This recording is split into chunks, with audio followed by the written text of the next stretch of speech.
یہ اس وقت ہم موجود ہیں لاہور چمرہ منڈی میں. آپ یہ میرے پیچھے دیکھ سکتے ہیں یہ مرزئی قادیانیوں کا کفر خانہ بنا ہوا ہے. اب ان کے جو ہے وہ مینار بنے ہوئے آپ دیکھ سکتے ہیں. پاکستان کے آئین کے مطابق ان کے مینار بالکل بھی جو ہے جائز نہیں ہے. یہ گرانے کے لیے سارے دوست ہمارے موجود ہیں. بالکل یہ نفری آ گئی ہے ان کی. دیکھیں یہ ان کی رکھیل بن کر پنجاب پولیس ان کی رکھیل بن کر ان کی جو ہے حمایت میں آ گئے ہیں. انشاءاللہ آپ دعا کریں ہم ان کے جلد مینار پہ آئیں گے. ان کا ہم صفایا کریں گے. یہ قادیانی مرزئی اس دھرتی پر بوجھ ہے. تو انشاءاللہ جلد آپ یہ خبر سنیں گے. بہت جلد ہم ان کے یہ مینار کرائیں گے. جو ہمارے پاکستانی طرز پر جس طرح مساجد بنائی ہیں مسلمانوں نے انہوں نے اس طرح یہ مینار بنائے ہوئے ہیں. یہ بالکل بھی جو اجازت نہیں دیتا ہمارا آئین.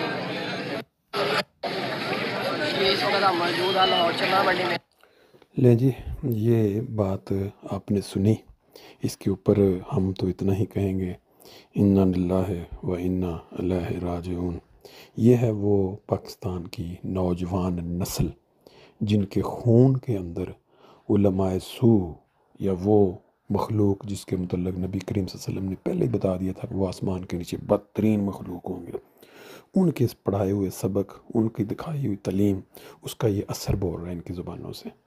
اس کی غلیظ زبان، غلیظ الفاظ ایک مسجد کے متعلق جو یہ استعمال کر رہا ہے، اس کو یہ نہیں پتہ کہ نبی کریم صلی اللہ علیہ وسلم نے کیا تعلیم دی تھی مسلمانوں کو اور قرآن پاک میں کیا تعلیم ہے. السلام علیکم ورحمۃ اللہ وبرکاتہ. سبحان اللہ و بحمدہ سبحان اللہ العظیم. اللہم صلی علی محمد وعلی آل محمد کما صلیت علی ابراہیم وعلی آل ابراہیم انک حمید مجید. اللہم بارک علی محمد وعلی آل محمد کما بارکت علی ابراہیم وعلی آل ابراہیم انک حمید مجید. دوستو 26 جنوری 2025 اور کل رات کو ہی یہ خبر ملی کہ پاکستان میں ایک نیا کارنامہ پاکستانی حکومت کی ملی بھگت کے ساتھ ان شر پسندوں نے کر دیا.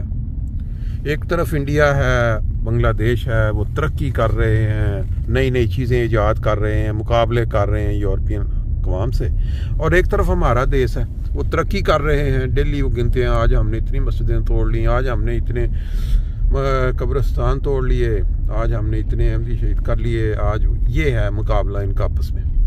اللہ ان کو ہدایت دے. مسجد آ گئی ہے، ایک دفعہ صلی اللہ کر لیتے ہیں، باقی پھر صلی اللہ نبینا صلی اللہ محمد.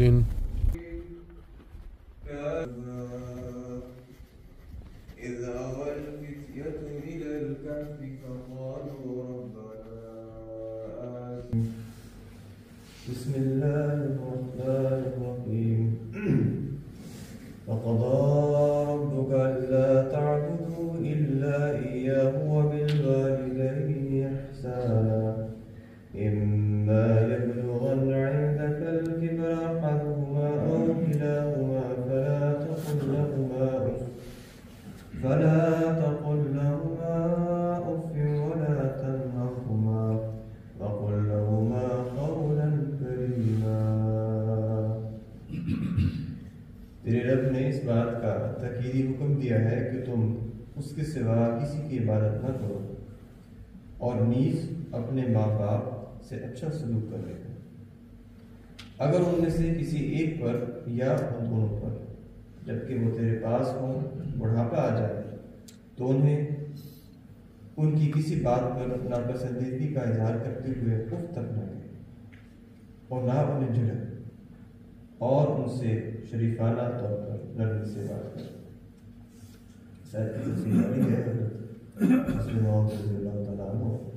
مزید بیان فرماتے ہیں یہاں پر وبالوالدین احسانا یعنی والدین کے ساتھ احسان کا سلوک کر کی تفسیر جاری ہے، جس بارے میں حضرت مزید بیان فرماتے ہیں کہ انتقا کے لفظ میں یہ بتایا ہے کہ اگر وہ تمہاری کفالت میں بھی ہوں تو بھی کچھ نہ کہنا، کجا یہ کہ وہ الگ رہتے اور پھر بھی تمہارے ہاتھوں تکلیف پائے. کفالت کی خصوصیت اس لیے فرمائی کہ ہر وقت کے پاس رہنے سے اختلافات زیادہ رونما ہوتے ہیں اور پھر یہ بھی کرتا ہے کہ انسان جس پر خرچ کرتا ہے اس پر اپنا حق بھی سمجھنے لگتا ہے۔ اف کلمہ زجر کا مطلب ہے ڈانٹنے۔ اف کلمہ زجر ہے یعنی ناپسندیدگی کا کلام، یعنی یہ کہنا کہ مجھے یہ بات پسند نہیں، اور ناپسندیدگی کو عملی جامہ پہنانے کو کہتے ہیں، یعنی نہ منہ سے نہ عمل سے ان کو دکھ دو۔ پھر حضور فرماتے ہیں کہ اسلام نے والدین کی خدمت کے لیے خاص ہدایت دی۔ حضرت صلی اللہ علیہ وسلم نے فرمایا فمن ادرک احد والدیہ ثم لم یغفر له فابعد اللہ عز وجل، کہ یعنی جس شخص کو اپنے والدین میں سے کسی کی خدمت کا موقع ملے اور پھر بھی اس کے گناہ نہ معاف کیے جائے تو خدا اس پر لعنت کرے۔ مطلب یہ کہ نیکی کا ایسا اعلیٰ موقع ملنے پر بھی اگر وہ خدا کا فضل حاصل نہیں کر سکا تو جنت تک پہنچنے کے لیے ایسے شخص کے پاس کوئی ذریعہ نہیں۔